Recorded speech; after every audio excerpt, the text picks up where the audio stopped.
prosecutor asked to those who are in custody that we are being told that one of the suspects was also shot.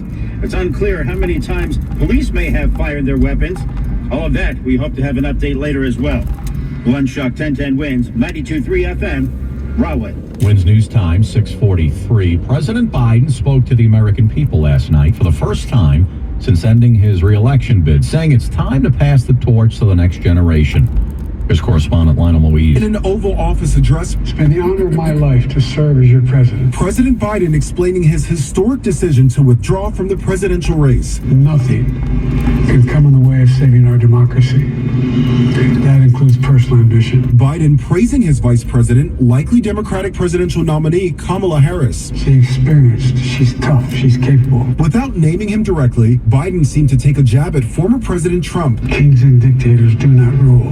The people do. So why did the president choose the Oval Office as the venue for his address? You could tell that he really viewed this on the same level as war and national security issues, that for him, what is at stake right now with his own decision is the future of democracy, and that is why he feels compelled to do this. He thinks his record as president, his leadership around the world, vision for the future, all merit a second term. I mean, he still feels like he's got something to give, but the reality, of what this moment was calling for, I think is why he gave that very serious, sober address. That's correspondent Karen Travers. Former President Barack Obama, the highest profile Democrat to not endorse Kamala Harris for president, but it looks like that could change soon. Sources tell NBC News that Harris and Obama have been in close contact over the last few days, and that the former president has waited to announce his endorsement because he didn't want to overshadow the president's address last night from the Oval Office. Former President Trump, meantime, back on the campaign trail last night.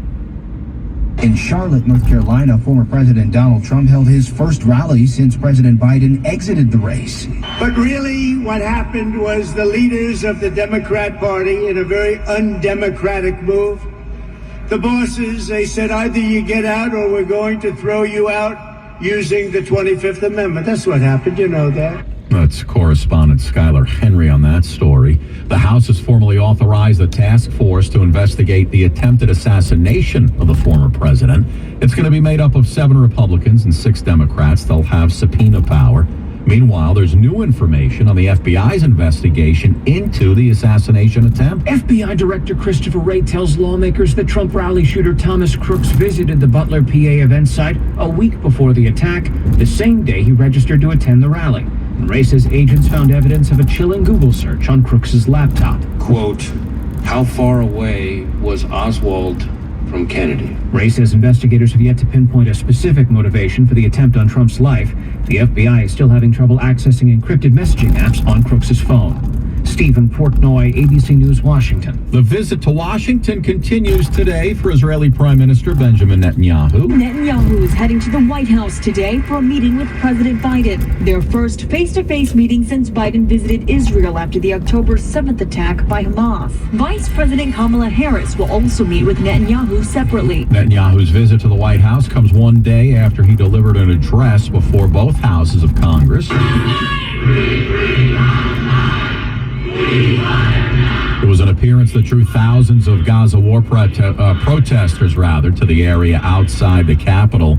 In the end, 9 people were arrested across Washington yesterday, including 4 on charges of assaulting a police officer outside Union Station. Capitol says about 200 Gaza war protesters have been arrested in D.C. the day before. Wins News Time, 6:47. Folks who ride the train in New Jersey going to be happy to hear that a potential strike has been put off, at least for now. The White House hits the pause button just as NJT trains were about to come to a halt. The railroad was headed for a strike or a lockout. Engineers haven't had a contract in nearly 5 years. President Biden has created an emergency board to mediate. Union VP Jim Lewis says NJT engineers make roughly 15% less than their peers in New York. The big issue is trying to get the engineers up to a wage that is comparable to their counterparts. No immediate response from NJT. The board will sift through proposals over the next few months, then issue a non-binding recommendation to the president. Sean Adams, 1010 Wins on 92.3 FM in Bergen County.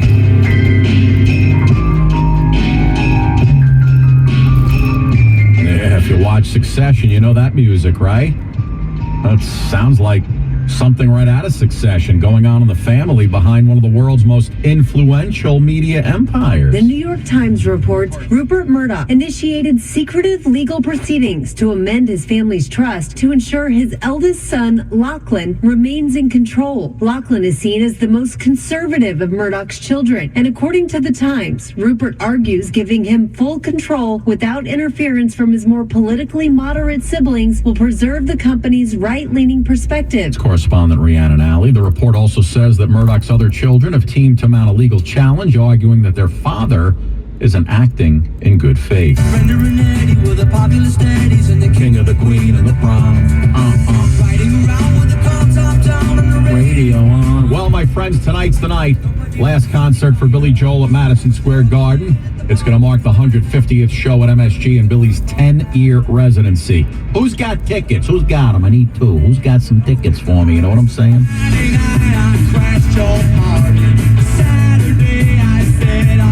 In celebration of this historic run at the Garden, there's a Defining Moments exhibit on the 6th floor concourse. It's going to feature memorabilia from this legendary residency, which Billy always said they were just the house band at the Garden. He's been there once a month for the last decade. Does he have any big performers or celebs coming out tonight? We shall see. Somebody report back to me, would you?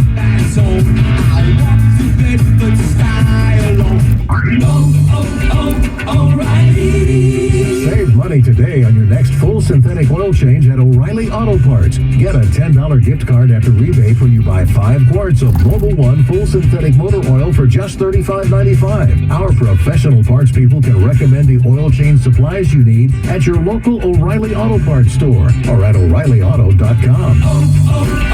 O'Reilly Auto Parts. When you haven't found love, it can feel like everyone else has. It's in every movie, every song, and all the PDA. Looking for love sucks. Thankfully, California Psychics can give you the guidance you need to find the one. We guarantee if your reading isn't life-changing, it's free. And new customers receive 20 minutes for just $20. Visit CaliforniaPsychics.com and experience the joy. All right, guys, thank you so much for joining me on today's episode of Driving in the News for the purpose of documenting history for future generations. That's what we're doing here.